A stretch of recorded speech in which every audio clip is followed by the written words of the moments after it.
जरा सोचो, तुम इतने खूबसूरत हो जाओ कि घर से बाहर निकलते ही लड़कियों का जामवन लग जाए और तुम्हारी ब्यूटी को संभाल पाना उनके बस की बात ही ना हो। कुछ ऐसा ही होता है हमारी आज की कहानी में। कहानी की शुरुआत होती है मास फैमिली से, जो पिछली कई पीढ़ियों से दुनिया के सबसे खूबसूरत लोगों में से गिनी जाती थी। लोग उनकी ब्यूटी की वजह से उन्हें बहुत पसंद करते थे और यही उनका पैसे कमाने का भी तरीका था। उनका सबसे बड़ा बेटा ओकिस एक टिकटॉक स्टार था। उसके चार्मिंग फेस की वजह से उसके करोड़ में फॉलोअर्स भी थे। साथ ही वो आम लड़कों की लड़कियों से सेटिंग करवाने में भी हेल्प करता था। उसका फादर पार्कर भी अपने टाइम में हद से ज्यादा हैंडसम था। रोज लड़कियों का दिल तोड़ता रहता था। उसने 1200 से ज्यादा लड़कियों का डेट किया था। तब जाकर उसे अपने बच्चों की माँ मिली। उसकी माँ भी काफी ब्यूटीफुल थी, बस थोड़ी सी आदमियों जैसी। मतलब भाई, उसकी मूछें भी थीं। उनका छोटा बेटा कुलीन पूरे घर में सबसे ज्यादा हैंडसम था। पूरे फैमिली को अपनी ब्यूटी पर नाज था। लेकिन कुलीन एक नॉर्मल लाइफ जीना चाहता था। वो अक्सर सोचता था कि काश वो थोड़ा कम हैंडसम होता, ताकि बाहर निकलते ही लड़कियों की भीड़ उसके पीछे ना पड़ जाए। उसका चेहरा देखते ही लड़कियां पागल हो जाती थीं। किसी की नाक से खून बहने लगता था तो कोई अपने बाल नोचकर इधर उधर कूदने लगती थी। इसका रिजल्ट ये हुआ कि कुलीन आज तक किसी लड़की से ठीक से बात भी नहीं कर पाया था। वो ज्यादा बाहर नहीं जाता था और घर से ही पढ़ाई करता था। उसके पास बात करने के लिए बस एक मछली थी। वो अकेले पत्ते खेलता था और मछली से बातें करता रहता था। इस बिहेवियर की वजह से फैमिली काफी वरीड थी। ओकिस उसे कई बार सुंदर लड़कियों की फोटोज दिखाकर पम्प करता था। जा भाई, दुनिया लड़कियों से भरी पड़ी है, तू क्या कर रहा है? लेकिन कुलीन कहता था कि उसे लड़कियां चाहिए ही नहीं, जिससे उसकी ब्यूटी से कोई फर्क ही ना पड़े। वो चाहता था कि कोई उसे दिल के लिए उसे पसंद करे। जब कोई तरीका काम नहीं आया तो फैमिली ने एक नया प्लान बनाया, गरीब होने का ड्रामा, ताकि कुलीन स्कूल जाने के लिए मान जाए। एक रात जब कुलीन पानी पीने उठा तो उसने अपने पेरेंट्स को बात करते सुना कि अब वो लोग सिर्फ अंडा खाएंगे, ताकि कुलीन की पढ़ाई के पैसे जमा हो सके। ये सुन के उसे बहुत गिल्ट फील हुआ और नेक्स्ट मॉर्निंग उसने स्कूल जाने का डिसीजन ले लिया। पूरी फैमिली खुशी से नाचने लगी। पर फिर कुलीन बोला, मैं सिर्फ बॉय स्कूल जाऊंगा। थोड़ा मूड खराब हुआ लेकिन सब मान गए। कम से कम घर से बाहर तो निकला। स्कूल के फर्स्ट डे ओकिस उसे बाइक पर छोड़ने गया, लेकिन बाइक से उतरने के बाद भी कुलीन हेलमेट पहना रहा। उसका प्लान था पूरे दिन हेलमेट पहने रहना, ताकि कोई उसे ब्यूटी ना देख सके। पर उल्टा हो गया। हेलमेट की वजह से सारे बच्चे उसी को देखने लगे। वहीं सीडी नाम का एक बुली और उसके चमचे उसे परेशान करने आ गए। टीचर आई और कुलीन को हेलमेट उतारने को बोला। मजबूरी में जैसे ही हेलमेट उतारा, सब उसका फेस देखकर शॉक हो गए। टीचर तो सीधा हॉस्पिटल ही पहुंच गई, क्योंकि कुलीन को देखते ही उसकी सांसें रुक गई थीं। कुलीन घर की तरफ भागा, लेकिन बदमाश लड़कों ने उसे बीच रास्ते में पकड़ लिया। स्टोर रूम में ले जाकर वो लोग अपने सुपर हीरो आइडेंटिटी बताने लगे। सीडी पिछले 3 सालों से स्कूल में रिपीट कर रहा था, क्योंकि उसे बीबीएम स्कूल की सबसे सुंदर लड़की अमांडा के साथ पार्टी में जाना था। अमांडा सिर्फ हैंडसम लड़कों को ही भाव देती थी, इसलिए उन्होंने कुलीन को अपना मैसेंजर बनाने का प्लान बनाया। उन्होंने कीबो नाम के एक सीधे लड़के को धमकाकर अपनी टीम में मिला लिया था। बाद में कुलीन प्रिंसिपल के पास कंप्लेन करने गया, लेकिन प्रिंसिपल खुद अपने बेटे से परेशान था। उल्टा उसने कुलीन से ही कह दिया, भाई लड़की पटा दे ताकि ये स्कूल छोड़ दे। उस रात कुलीन और कीबो ने नेक्स्ट डे का प्लान बनाया। कीबो जैसे अच्छे दोस्त को पाकर कुलीन बहुत खुश था। नेक्स्ट मॉर्निंग जैसे ही वो बीबीएम स्कूल पहुंचे, लड़कियां चिल्लाने लगी, हेलमेट वाले लड़के को बाहर निकालो। सबने मिलकर कुलीन को हेलमेट उतारने पर मजबूर कर दिया। हेलमेट उतारते ही पूरे स्कूल में हंगामा मच गया। कुछ ही घंटों में टीवी पर न्यूज आ गई कि कुलीन की वजह से लड़कियां पागल हो रही हैं। अमांडा ने भी न्यूज देखते ही कुलीन से प्यार कर लिया।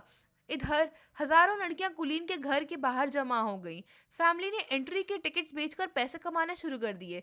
ये सब देखकर कुलीन को समझ आ गया था कि उसके साथ ये सब हो रहा है। वो घर लौटने से मना कर देता है और भीड़ से बचने के लिए बिल्डिंग की छत पर भागता फिरता है। तभी एक लड़की पीछे से बोलती है, छलांग मारने का ब्लान तो नहीं है ना? कुलीन शॉक हो जाता है। ये पहली लड़की थी जो उसे देखकर बेहोश नहीं हुई। उसकी हार्ट बीट तेज हो जाती है। लड़की बिना कुछ बोले चली जाती है। बाद में कुलीन कीबो के घर रुकता है। कीबो और उसकी दादी उसको बहुत ख्याल रखती हैं। वहाँ उसे रेयर कार्ड्स दिखते हैं, जो उसे भी कलेक्ट करने का शौक होता है। नेक्स्ट डे दोनों उसी लड़की को ढूंढने गर्ल्स स्कूल जाते हैं। वहाँ अमांडा मिलती है। कुलीन को बाद में पता चलता है कि छत वाली लड़की का नाम रेरे है और कीबो भी उसे पसंद करता है। ये जानकर कुलीन जेलस हो जाता है।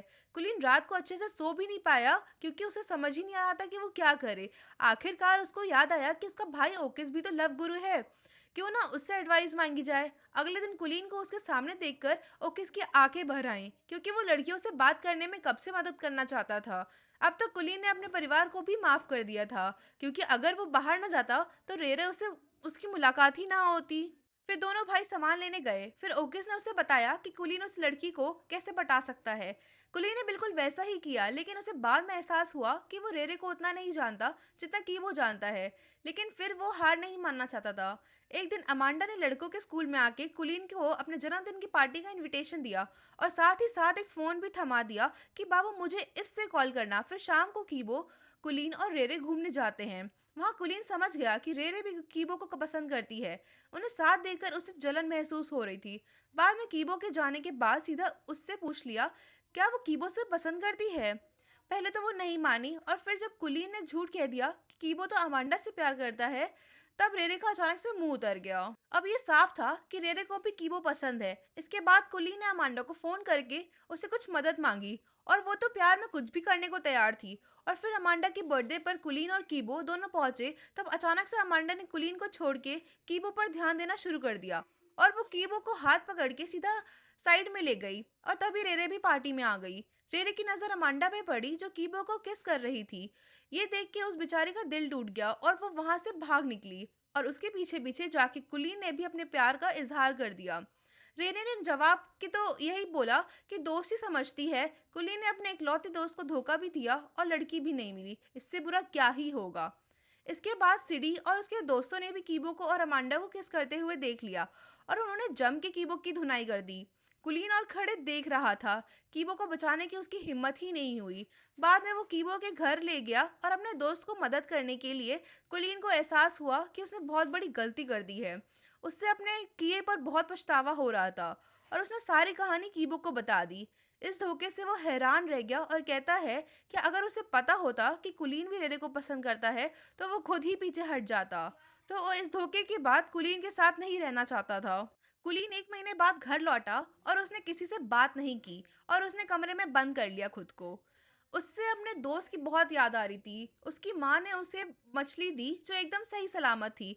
अपनी माँ की बातें सुनकर कुलीन को एहसास हुआ कि लोग उसे कितना प्यार करते हैं। अब उसने फैसला किया कि वो कीबो को जरूर मनाने ले जाएगा।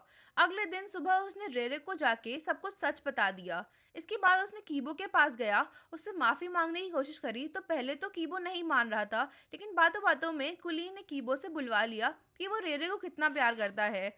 बाद में पता चला कि रेरे सब कुछ फोन पर सुन रही थी। आखिरकार रेरे और कीबो के बीच सब ठीक हो जाता है।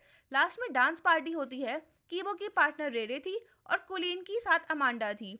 कुलीन और अमांडा डांस किंग और क्वीन बन जाते हैं। तभी भीड़ में से एक लड़की की आवाज आती है, इतना भी अच्छा नहीं दिखता है ये सुनते ही कुलीन का दिल फिर जोर से धड़कने लगता है। तो अगर एक दिन के लिए तुम इतने खूबसूरत हो जाओ, तो तुम क्या करोगे? कमेंट्स में जरूर बताना। मिलते हैं आपसे नेक्स्ट वीडियो में।